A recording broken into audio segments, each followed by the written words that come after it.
नमस्कार दोस्तों, infra zone में आपका स्वागत है। आज के इस वीडियो में हम एफडीआई का लेटेस्ट डेटा देखेंगे स्टेट वाइज। तो यहाँ पर दोस्तों एफडीआई इन्वेस्टमेंट है फॉरेन से, और दोस्तों यहाँ पर इंडियन फर्म या फिर जो कंपनी होती है फॉरेन की, ये देश के अंदर निवेश करती है ब्राउन फील्ड इन्वेस्टमेंट में या फिर ग्रीन फील्ड इन्वेस्टमेंट में। तो ब्राउन फील्ड इन्वेस्टमेंट वो इन्वेस्टमेंट होता है जहाँ कंपनी ऑलरेडी अपने जो एस्टेब्लिश फर्म होता है या जॉइंट वेंचर होता है उसमें निवेश करती है। इसके अलावा जो ग्रीन फील्ड इन्वेस्टमेंट होता है जिसमें वह ग्रीन फील्ड प्रोजेक्ट सेटअप करती है। तो यहाँ पर दोस्तों डेटा है, ये जनवरी मार्च 2024 तक का है, इसको देखते हैं। तो यहाँ पर दोस्तों 2022-23 में करीब 3,07,435 करोड़ रुपीस का एफडीआई इंडिया ने रिसीव किया था। वहीं 2023-24 में ये 3,07,435 करोड़ था। तो दोस्तों अगर हम टॉप 10 कंट्रीज की बात करें जहाँ से भारत में निवेश आता है, तो 2023-24 के डेटा के अकॉर्डिंग जहाँ से सबसे ज़्यादा इन्वेस्टमेंट रिसीव हुआ है उसमें Mauritius, Singapore, USA, Netherlands, Japan, UK, UAE, Cayman island, Germany और साइप्रस है। तो यहाँ पर दोस्तों दो डेटा का कंपैरिजन भी करेंगे 2022-23 से 2023-24 का।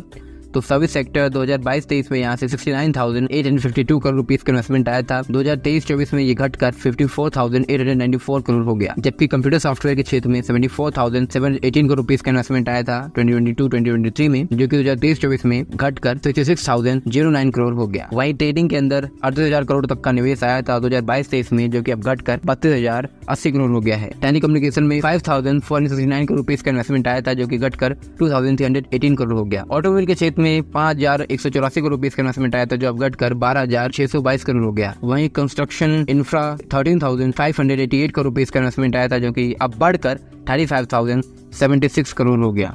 इसके अलावा जो कंस्ट्रक्शन क्षेत्र है यहाँ 1,196 करोड़ रुपीस का इन्वेस्टमेंट आया था, जो कि अब बढ़कर 2,113 करोड़ हो गया है। ड्रग एंड फार्मास्यूटिकल में 16,654 करोड़ रुपीस का एफडीआई आया था, जो कि अब घटकर 8,899 करोड़ हो गया है। केमिकल एंड अदर फर्टिलाइजर इसमें 14,662 करोड़ रुपीस का इन्वेस्टमेंट आया था, जो कि अब घटकर 6,985 करोड़ हो गया है। वहीं पावर के क्षेत्र में 5,483 करोड़ रुपीस का इन्वेस्टमेंट आया था, जो अब बढ़कर 141 करोड़ रुपीस का हो गया है। तो दोस्तों कुल मिलाकर अगर हम इस डेटा को कंपेयर करें तो जो सर्विस सेक्टर है, इसके अलावा जो कंप्यूटर सॉफ्टवेयर एंड हार्डवेयर का क्षेत्र है, यहाँ पर जो एफडीआई है ये डाउन हुआ है।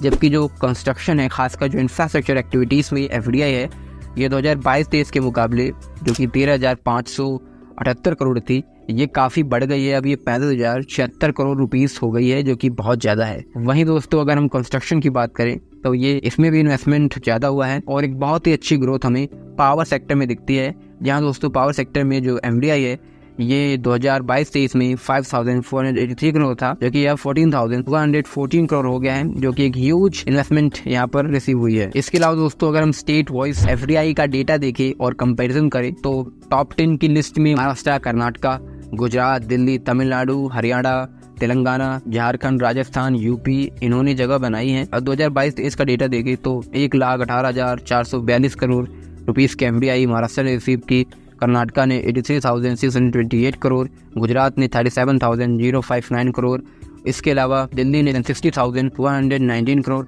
तमिलनाडु ने 17,247 करोड़, हरियाणा ने 20,735 करोड़, तेलंगाना ने 10,319 करोड़, झारखंड ने 44 करोड़, राजस्थान ने 7,218 करोड़ और यूपी ने 3,373 करोड़ रुपीस का एफडीआई रिसीव किया। अब यहाँ पर दोस्तों 2023-24 के डेटा को देखते हैं और उस हिसाब से हम रैंकिंग भी देंगे। तो उसके डेटा के हिसाब से महाराष्ट्र टॉप पर है। महाराष्ट्र ने इस टाइमलाइन में 1,25,101 करोड़ रुपीस का इन्वेस्टमेंट, गुजरात ने 60,600 काफ़ी इंक्रीज इसने देखा।